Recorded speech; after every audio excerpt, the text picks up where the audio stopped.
Hello students. पहले introduction lecture में हमने इंस्ट्रूमेंटेशन गेट का सिलेबस देखा और हमने देखा कि कौन कौन से टॉपिक्स हम किस वे में कवर करेंगे। तो आइए उसी सीरीज में हम स्टार्ट करते हैं। पहला टॉपिक स्ट्रेन गेजेस।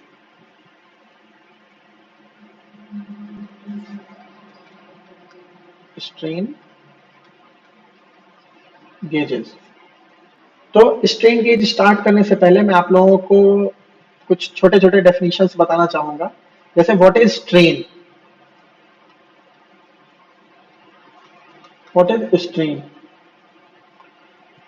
आप स्ट्रेन को सिंपली बोल सकते हैं it is change bye original. Means किसी भी डायमेंशन में क्या चेंज हो रहा है और ओरिजिनली वो डायमेंशन क्या है। हम जैसे एक एग्जांपल ले सकते हैं किसी वायर का। तो एक वायर ड्रॉ कर लेते हैं। पहले अज्यूम करिए कोई वायर है। ये वायर सिलेंड्रिकल शेप में होता है। ये वायर है। ओरिजिनली इस वायर की लेंथ L है और ओरिजिनल इसका डायमीटर कैपिटल D है। अभी हमने इसको फोर्स लगा के इसके एक्सिस के अलोंग फोर्स लगा के इसको स्ट्रेच किया। तो स्ट्रेच करने के बाद इसका एलोंगेटेड लेंथ मतलब इसका लेंथ बढ़कर हो जाएगा L प्लस डेल्टा L। इसके लेंथ में जो चेंज आ रहा है वो डेल्टा L है और इसका डायमीटर जो होगा वो थोड़ा कॉन्ट्रैक्ट हो जाएगा। तो डायमीटर अभी घट के D माइनस डेल्टा D हो जाएगा। तो अभी आप देख सकते हैं कि एक change delta L divided by original length, एक चेंज डेल्टा D डायमीटर में डिवाइडेड बाय इसका ओरिजिनल डायमीटर। इसका कुछ एरिया होगा तो वो change in area divided by area. और आपको मालूम है कि इस वायर का कोई ना कोई रेजिस्टेंस होगा तो वो रेजिस्टेंस भी चेंज होगा इसको खींचने से। तो delta R divided by original resistance. आप लोगों ने पढ़ा होगा resistance equals to R equals to rho L by A। तो अभी आप देख सकते हैं यहाँ पे ये इलेक्ट्रिकल स्ट्रेन हो गया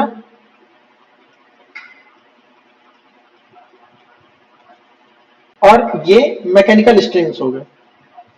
अभी और स्पेसिफिक जाते हैं। डेल्टा L बाई L को बोलते हैं एक्सियल स्ट्रेन और लॉन्गिट्यूडिनल स्ट्रेन।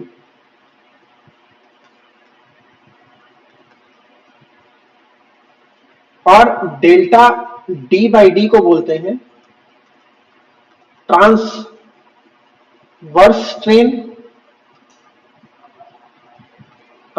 स्ट्रेन और लैटरल स्ट्रेन। ये सब चीजें जो मैं बता रहा हूं इन सब का भी आगे यूज आएगा तो इसको भी जानना जरूरी है। तो इसको बोलते हैं। अब इसके बाद एक टर्म आता है पॉइजन्स रेशियो।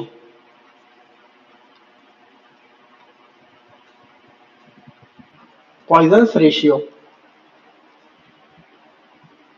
इसको डिफाइन किया गया है negative of lateral strain divided by longitudinal strain. तो लैटरल स्ट्रेन क्या है डेल्टा D बाई D और लॉन्गिट्यूडिनल स्ट्रेन क्या है डेल्टा L बाई L। तो पॉइजन्स रेशियो इसको डिनोट करते हैं न्यू से।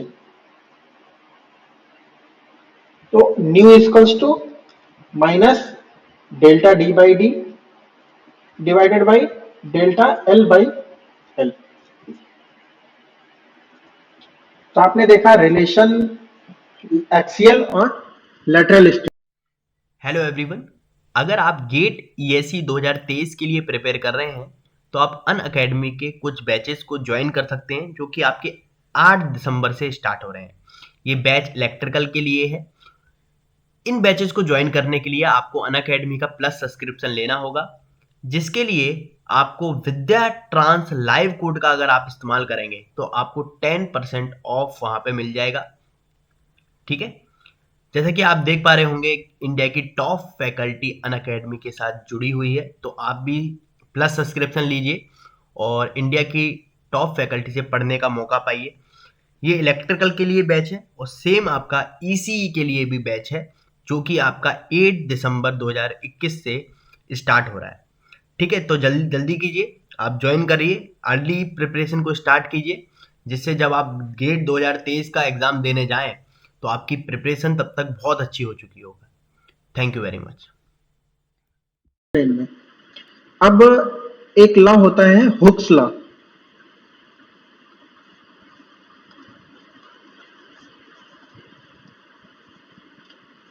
हुक्स लॉ क्या कहता है कि stress is directly proportional to strain. ये भी आप लोगों ने फिजिक्स में पढ़ा होगा इलास्टिसिटी चैप्टर में कि stress is directly proportional to strain. तो स्ट्रेस को कैसे डिफाइन किया गया है? स्ट्रेस को डिफाइन किया गया है force divided by area, means force per unit area. इसका न्यूटन पर मीटर स्क्वायर इसका यूनिट होता है, न्यूटन पर मीटर स्क्वायर इसका यूनिट है। तो force per unit area is called stress. अभी हम जब प्रोपोर्शनलिटी कांस्टेंट को हटाएंगे तो कोई ना कोई एक प्रोपोर्शनल को हटाएंगे तो एक कोई ना कोई प्रोपोर्शनलिटी कांस्टेंट हमको लाना पड़ेगा। तो इस प्रोपोर्शनलिटी कांस्टेंट को बोलते हैं यंग्स मॉडुलस ऑफ इलास्टिसिटी। और स्ट्रेन हमने आपको बताया कि डेल्टा एल बाई एल, ये होता है Hooke's law. F by A equals to Y into delta L by L. तो सेम थिंग, इसको बोलते हैं हुक्स लॉ। यहां पे y क्या है? Young's modulus of elasticity.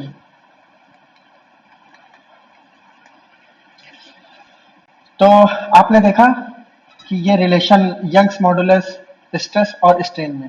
अभी हम स्ट्रेन गेज स्टार्ट नहीं किए हैं। स्ट्रेन गेजेस को जानने से पहले हमको ये सारी चीजें बेसिक जाननी चाहिए, अदरवाइज आपको कुछ भी समझ नहीं आएगा कि व्हाट इज स्ट्रेन गेज। तो स्ट्रेन गेज अब देखते हैं। स्ट्रेन गेज एक ऐसा डिवाइस है, एक ट्रांसड्यूसर है स्ट्रेन गेज की, जो कि मैकेनिकल स्ट्रेन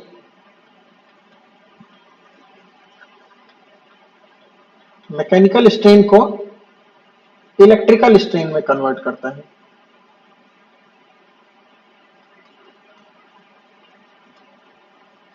मैकेनिकल स्ट्रेन को इलेक्ट्रिकल स्ट्रेन में कन्वर्ट करता है। तो मैकेनिकल स्ट्रेन क्या हो गया? Delta L by L, delta D by D, delta A by A. और इलेक्ट्रिकल स्ट्रेन क्या हो गया? Delta R by R. तो अगर हम क्या कहते हैं, इनपुट आउटपुट स्ट्रेन गेज का रिलेशन देखें, आउटपुट डिवाइडेड बाई इनपुट, इसी को हम क्या बोलेंगे? इसकी सेंसिटिविटी भी बोलते हैं। किसी भी ट्रांसड्यूसर की सेंसिटिविटी को हम कैसे डिफाइन करते हैं? उसके आउटपुट डिवाइडेड बाई उसके इनपुट से ही हम उसकी किसी भी ट्रांसड्यूसर की सेंसिटिविटी को भी डिफाइन करते हैं, सेंसिटिविटी। तो अभी इस स्ट्रेन गेज की सेंसिटिविटी को कैसे डिफाइन कर सकते हैं? आउटपुट हमारा क्या इलेक्ट्रिकल में आ रहा है, तो डेल्टा आर बाई आर, और इनपुट हम क्या मैकेनिकल स्ट्रेन हम क्या दे रहे हैं? Delta L by L. तो ये हो गया इसकी सेंसिटिविटी। और इसी को हम लोग स्ट्रेन गेजेस के लिए एक स्पेसिफिक टर्म देते हैं, gauge factor.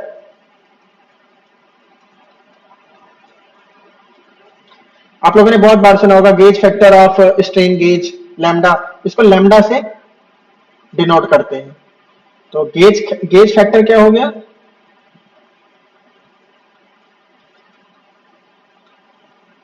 Gauge factor lambda equals to delta R by R by delta L by L, means mechanical strain divided by electrical strain. इसी को क्या बोलते हैं? Gauge factor. ये एक रेजिस्टिव ट्रांसड्यूसर है, तो ये रेजिस्टेंस पे डिपेंड करेगा। तो अब हम देखेंगे कि गेज फैक्टर को हम कैसे डिराइव करेंगे। तो डेरिवेशन, गेज फैक्टर के डेरिवेशन के लिए हम क्या करते हैं, हमने देखा, हमें पता है कि resistance equals to rho L by A. कोई भी अगर कंडक्टिंग वायर है तो उसका रेजिस्टेंस उसकी कंडक्टिविटी पे डिपेंड करता है, उसके लेंथ पे डिपेंड करता है और उसके एरिया ऑफ क्रॉस सेक्शन पे डिपेंड करता है। तो अब हम क्या करेंगे कि इसको पार्शियली डिफरेंशिएट करेंगे, इस रेजिस्टेंस, इस ये जो इक्वेशन दिया हुआ है। तो जब हम इसको पार्शियल डिफरेंशिएट करेंगे तो डेल्टा आर, इसमें इन दो को कांस्टेंट रखेंगे, जब इसको वेरिएबल मानेंगे तो आ जाएगा minus rho L into D A divided by A square. A का 1/a का डिफरेंशिएशन करेंगे तो ए स्क्वायर आएगा और नेगेटिव में आएगा, प्लस जब रो और ए को कांस्टेंट लेंगे तो ये आ जाएगा rho by A D L by L, D L, only D L आएगा।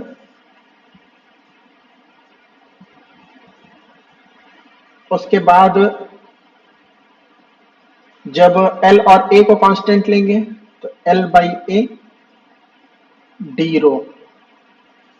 क्या आपने देखा, डेल्टा आर इक्वल्स टू, अभी हम क्या करेंगे कि इस इक्वेशन में यहां पे एल से डिवाइड कर देंगे और एल से मल्टीप्लाई कर देंगे, यहां पे रो से डिवाइड कर देंगे और रो से मल्टीप्लाई कर देंगे। आप देख रहे हैं कोई चेंज नहीं आएगा, रो से मल्टीप्लाई, रो से डिवाइड, एल से डिवाइड। अभी क्या हो गया, डेल्टा आर इक्वल्स टू, यहां देखिए रो एल बाई ए, एक आ गया minus R into delta A by ए,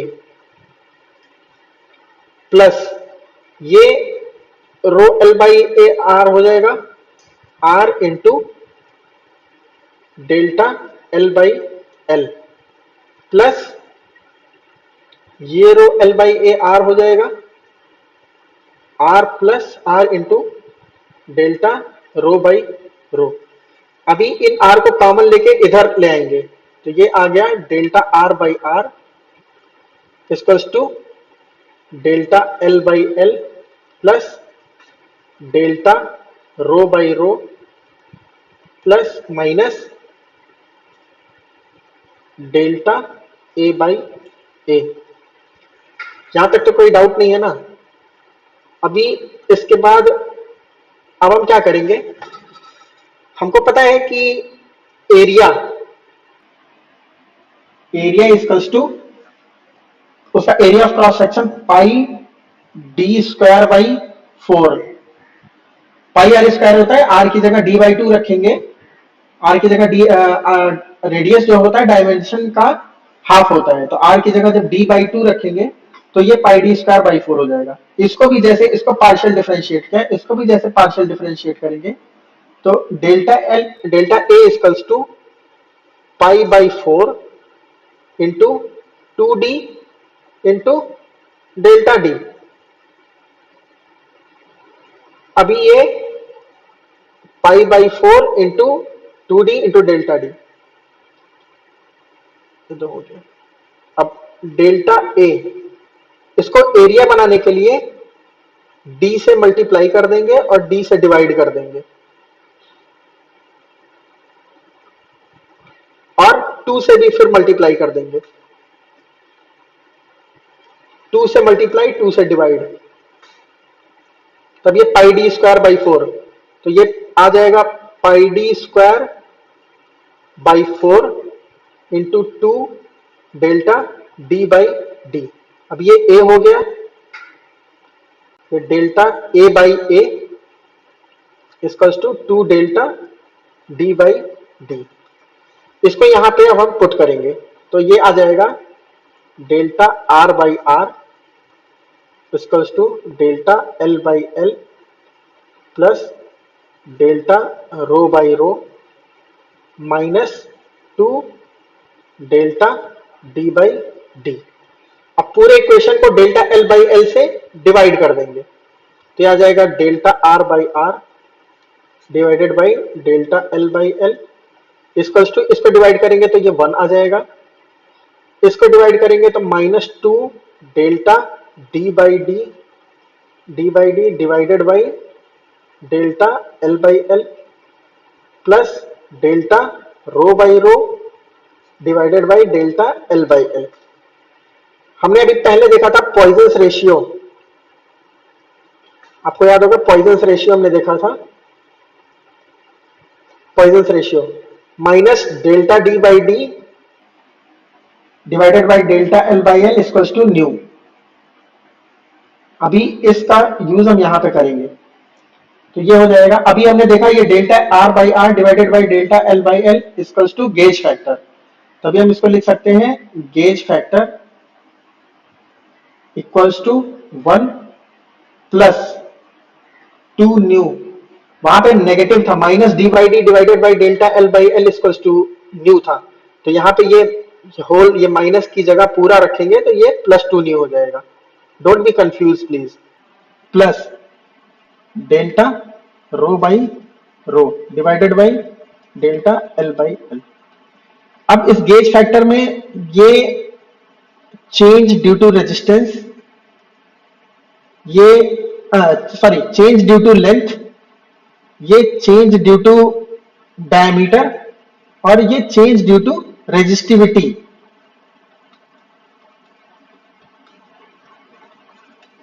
ये 3 चीज इसमें आता है और इसी को हम एक टर्म आप लोग पढ़ते हैं बार बार, कई बार आपको आएगा पीजो रेजिस्टिव इफेक्ट। तो किसी भी मेटल का उसके रेजिस्टिविटी पे जो डिपेंडेंसी होती है ना, उसी को बोलते हैं पीजो रेजिस्टिव इफेक्ट। तो इस फॉर्मूले से अब मेन स्ट्रेन गेजेस स्टार्ट होगा। मीन्स अभी तक तो हम एक तरह से फिजिक्स पढ़ रहे थे, थोड़ा थोड़ा मतलब डेरिवेशन देख रहे थे, वो भी बहुत इंपॉर्टेंट चीजें थी, लेकिन अब यहाँ से मेन जो इंस्ट्रूमेंटेशन का है स्ट्रेन गेजेस वो यहाँ से अब स्टार्ट होगा। ये जो फॉर्मूला है यहाँ से कि स्ट्रेन गेज क्या है, कितने टाइप के होते हैं, कैसे होते हैं, यहाँ पे आपने ये देखा था ना ये फॉर्मूला, ये एक बार फिर से इसको एक बार देख लीजिए थोड़ा सा, अगर कहीं किसी को कंफ्यूजन हो कि A equals to pi D square by 4 delta A equals to pi by 4 into 2D into delta D. अब यहाँ एक D से मल्टीप्लाई कर देंगे और एक D से डिवाइड कर देंगे, तो ये पाई, ये D square by 4 pi D square, ये दोनों और ये पाई डी स्क्वायर, ये हो जाएगा फिर से एरिया, तो delta A equals to area into 2 delta D by D. यही चीज का मैंने यूज किया यहाँ पे, इसको पुट किया, फिर ये यहाँ से ये आया था। तो अब ये आ गया। अब देखिए ये मेन चीज है कि gauge factor equals to 1 plus 2 nu plus delta rho by rho. अभी रिलेशन बिटवीन आपने वहां देखा था यंग्स मॉडुलस और स्ट्रेस स्ट्रेन में F by A equals to Y into delta L by L. अब देखिए सारे रिलेशंस क्या कहते हैं एक दूसरे से, जब आप न्यूमेरिकल सॉल्व करेंगे तो इन सब का यूज क्या कहते हैं एक साथ ही होगा। ऐसा नहीं कि इसका कहीं अलग आपको कहीं फोर्स दिया रहेगा या स्ट्रेस दिया रहेगा और आपको स्ट्रेन निकालना होगा, ऐसा रहेगा, ये तो बहुत सिंपल हो गया। बट कहीं कहीं गेज फैक्टर निकालना रहेगा, तो gauge factor delta R by R divided by delta L by L फिर डेल्टा आर बाई आर। अब हम उसको डेल्टा आर बाई आर कैसे कैलकुलेट करेंगे, व्हीटस्टोन्स ब्रिज से करेंगे। अभी एक और लेक्चर थ्योरी क्लास इसकी होगी, उसके बाद हम न्यूमेरिकल्स के लिए एक क्लास रखेंगे। तो ऑलमोस्ट 3 to 4 लेक्चर्स में स्ट्रेन गेज कवर होगा। It means 1.5 hour it will take. तो अभी आप यहां तक ये चीज देखें, आपने देखा कि ये क्या होता है। अब मेन है देखिए कि स्ट्रेन गेज क्या होता है, मेटालिक स्ट्रेन गेज और फिर सेमीकंडक्टर स्ट्रेन गेज। तो मेटालिक स्ट्रेन गेज जो होता है उसका जो रेजिस्टिविटी होती है ना वो कांस्टेंट टाइप की होती है, ऑलमोस्ट फिक्स होती है। इस वजह से हम इसको क्या कहते हैं मतलब नेग्लेक्ट करके चलते हैं। फिर 1 प्लस 2 न्यू भी ले सकते हैं इसको, मतलब कांस्टेंट, क्योंकि ये बहुत स्मॉल है और ये ऐसा होता है। लेकिन क्या कहते हैं, सेमीकंडक्टर स्ट्रेन गेज की रेजिस्टिविटी जो होती है वो बहुत हाई होती है। इस वजह से सेमी जो गेज फैक्टर होता है, ये मेटल का जो गेज फैक्टर होता है वो वेरी करता है 2 to 4 के अराउंड बीच में। और सेमीकंडक्टर का जो ये मेटल का हो गया, और सेमीकंडक्टर का 100 से 200 के अराउंड में, 200 के अराउंड वेरी करता है मेटल्स का। मीन्स ये कोई स्पेसिफिक एकदम एग्जैक्ट डेटा नहीं है, बट मोर बहुत ही ज्यादा हाई होता है मेटल के कंपैरिजन में, सेमीकंडक्टर का, सॉरी ये सेमीकंडक्टर का होता है, ये सेमीकंडक्टर का। अब सेमीकंडक्टर मटेरियल क्या होते हैं, सिलिकॉन होते हैं। तो सिलिकॉन में सबसे ज्यादा सेमीकंडक्टर में प्रॉब्लम क्या आएगी, टेम्परेचर का प्रॉब्लम आता है इसमें। सेमीकंडक्टर वाले में किसका प्रॉब्लम आता है, ये टेम्परेचर का प्रॉब्लम आता है। तो अभी यहाँ पे आज की क्लास हम कंक्लूड करते हैं, और अब एक तरह से जान लीजिए कि नेक्स्ट क्लास में हम स्ट्रेन गेजेस के बारे में जानेंगे कि व्हाट इज स्ट्रेन गेज, कितने टाइप के होते हैं, जैसे bonded metal wire, unbonded metal wire, bonded foil, unbonded bonded foil, उसके बाद फिर semiconductor strain gauge, semiconductor bonded strain gauge. तो सारी चीजें मैं आपको नेक्स्ट क्लास में बताऊंगा। अभी इसमें ये जो चीजें थी ये बेसिक थी, इसको करेंगे। फिर नेक्स्ट क्लास में हम थोड़ा और स्ट्रेन गेजेस की पूरी थ्योरी देखेंगे कि इसको कैसे व्हीट स्टोन्स ब्रिज में हम लोग यूज करते हैं, कैसे full bridge, half bridge, quarter bridge कैसे यूज करते हैं, कैसे डमी गेजेस का यूज करते हैं, और टेम्परेचर कंपेंसेशन के लिए हम कैसे डमी गेजेस का यूज करते हैं, ये हम नेक्स्ट क्लास में देखेंगे।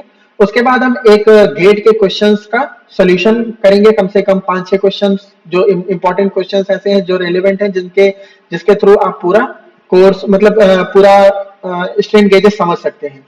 तो इस तरह से हम 3 लेक्चर्स में इसको स्ट्रेन गेजेस को कंप्लीट करने की कोशिश करेंगे।